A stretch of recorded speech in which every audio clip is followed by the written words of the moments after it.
మన జీవితంలో సమస్యలు రావడం సహజం, కానీ మనం ఎలా స్పందిస్తున్నామన్నదే మన భవిష్యత్తును నిర్ణయిస్తుంది. ఈ రోజు మనం మాట్లాడుకోబోయేది గూగుల్ సీఈఓ అయిన సుందర్ పిచ్చయ్ గారి జీవితంలో ఒక చిన్న సంఘటన, అదే కాక్రోచ్ థియరీ. ఒకసారి సుందర్ పిచ్చయ్ గారు ఒక రెస్టారెంట్లో కూర్చున్నారు. సడన్ గా ఎక్కడి నుంచి వచ్చిందో ఒక బొద్దింక అక్కడున్న మహిళ మీద పడింది.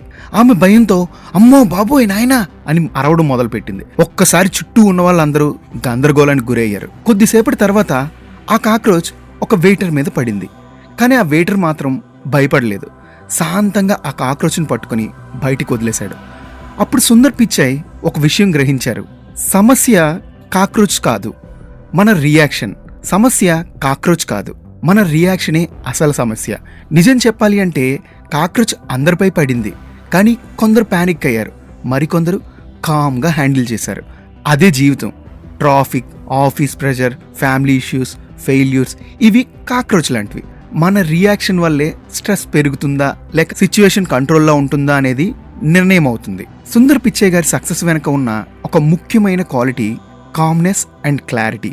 గూగుల్ లాంటి పెద్ద కంపెనీని లీడ్ చేయడానికి నాలెడ్జ్ మాత్రమే కాదు, కంపోజ్డ్ మైండ్ కూడా అవసరం. మన జీవితంలో కూడా ప్రాబ్లం వచ్చినప్పుడు రియాక్ట్ కాకుండా రెస్పాండ్ అవ్వాలి. Reaction is emotional, response is intelligent. ఈ రోజు నుండి ఒక చిన్న ప్రాక్టీస్ ట్రై చేయండి. ఏదైనా అన్ఎక్స్పెక్టెడ్ సిచ్యువేషన్ వచ్చినప్పుడు 5 seconds పాజ్ తీసుకోండి, ఆ తర్వాత రెస్పాండ్ అవ్వండి. అప్పుడు మీ జీవితంలో కాక్రోచ్ థియరీ పనిచేయడం ప్రారంభమవుతుంది. ఇది మీకు నచ్చితే షేర్ చేయండి. మరిన్ని ఇన్స్పైరింగ్ స్టోరీస్ కోసం పాడ్కాస్ట్ ఫాలో అవ్వండి. Stay calm, stay focus, stay growing.